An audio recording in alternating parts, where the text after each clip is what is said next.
nagpapakilala yung taga-Bitag daw. Medyo may pagkagarapal. Hihingi ng pera at nananakot pa. Ito yung nakakabuisit at medyo kung hindi ka makapagpigil, baka kung ano pang magawa, baka makatusan mo. Kasi ito yung mga nagpapanggap na kami sila. At kabahagi namin ng mga damuhong to, nangungotok, nangungulekta. Kaya ito, hanapin natin tong civilian na to. Dito daw sa lugar na to, titingnan natin.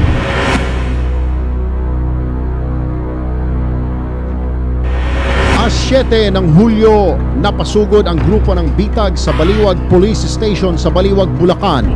Makaraang makatanggap ng tawag, isa na namang lalaki ang gumagamit ng pangalan ng Bitag para lamang daw makapangolekta ng pera. Sa presinto, ipinakita sa Bitag ang lahat ng dokumento na ginagamit daw ng kulukoy na impostor sa kanyang modus. Kaya naman, binusisi ito ng Bitag.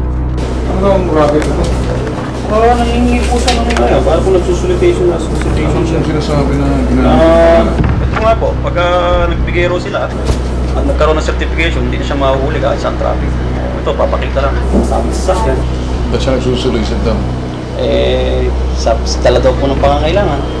Sabi, may magandang paraan, sabi ko, kaysa sa kanya, gumagamit kaya ako ng pangalan ng talagang tao. Pinaiwa ko na nga, parang hindi niya lang magamit to. Akala ko matungko na Bitag na sa radyo. Sabi niya naman sa Bitag yung sa Toto sa newspaper. Paano ang Bitag? Ako si Bitag eh. Oo nga po. Lolo ko pa, susumbong ka ako kita rin. Ano sinabi? Nga po sabi niya sa news naman po, hindi ako sa radyo. Kahit na nga po, kakabit yung pangalan Bitag. Nirelease nyo. Pero sa palagay mo kaya makikita natin yan. Ano sa Bulacan to? Taga Santo Cristo po. Dito lang po, Santo Cristo, Baliwag. Alam niyo kung saan makikita ito? Tingnan ko lang po yung complete address. May picture ka naman, di ba? Wala, ikaw nandito sa baka binigtasan mo yun. Dala ang lahat ng impormasyong nakuha hinggil sa racket nitong si Delfin Salonga Sevilla, tinunton ng Bitag ang kinaroroonan nito. Bossing. Kilala mo yung tao na yun, Salonga? Delfin Sevilla, kilala mo yun? Hindi, sa kabilang kalsada yun, sa kabilang kalsada. Kabisado mo, kilala mo? Oo, sa kabilang kalsada. Delphi lang hinahanap. Delphi sa Longga. Ano po kayo? Eh, doon nga sa kabila naman doon. Pero Salonga ka. Pagtingin ka mag-anak mo. Balit, pamangkin ko sa pinsan. Pamangkin mo, dahil sa mga katuwid, kilala mo, ito yung nagbibitag. Patingin mo nga ako na, ano? Ito ba to? Ito yung hinahunting namin eh.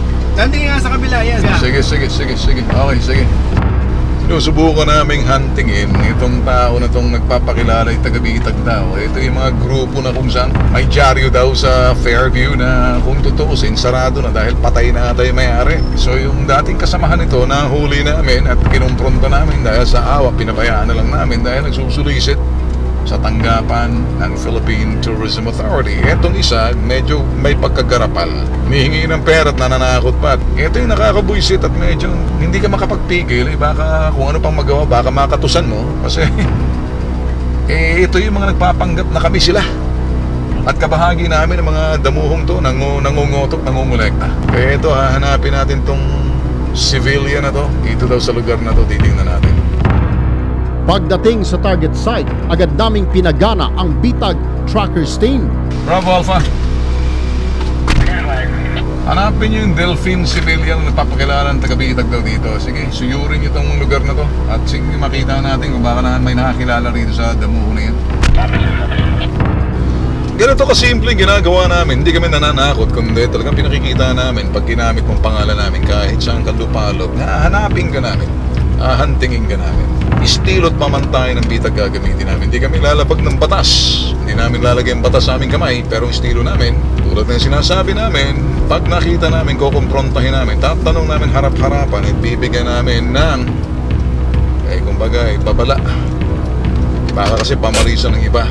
Dahil ang Bitag nananahimik, ginagawa yung trabaho, magserbisyo publiko, nag-iimbestiga.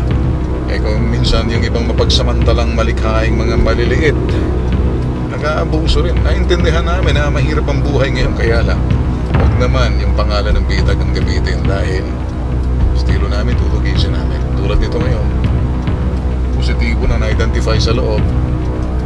At pag nakakumpronta namin, nakita namin ito, mag-iiwan kami ng mensahe, sigurado ko baka hindi na uwi ng bahay ito.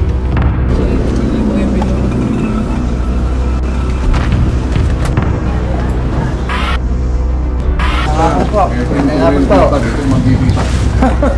Si Delphine, saan? Wala po eh. Saan pumunta? Bubukbuk sa lang punta. Kanina pa umalis. Okay, Mrs. Pakisabi kay Delphine, asawa mo, ano? Hanap na ng ibang trabaho, ano? Huwag nang gagamitin ng bitag, ha? Ako'y makikiusap sa'yo, pakisabi sa mister na huwag nang uulitin, ha? Kasi pag susunod, hindi na namin siya patatawa, bibitagin namin siya. Iba kami pang ng bitag, naawa ko sa inyo dahil may mga anak ka. Hanapin mo lang na maayos na trabaho, ha? Sige. Hindi ka maintindihan ko, maaawa ako, maiinis ako.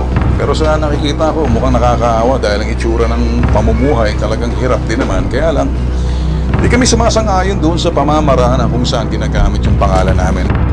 Sa di inaasahan paglabas ng bitag, swerteng namataan namin ang kolokoy na si Delphine. Kaya naman wala na siyang lusot sa bitag. Bakit mo ginamit yung pangalan ng bitag? Sa dyaryo po eh.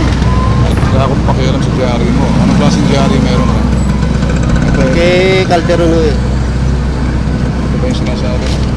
Itong diary na to, mo gusto. At nang tanungin ng bitag si Delphine hinggil sa bitag news na binabanggit nito, Saan ang opisina niyo? Sana mapa po. Saan yan? Fairview po. Gusto mong samahan kami ngayon doon? Hindi. Huwag na. Bakit?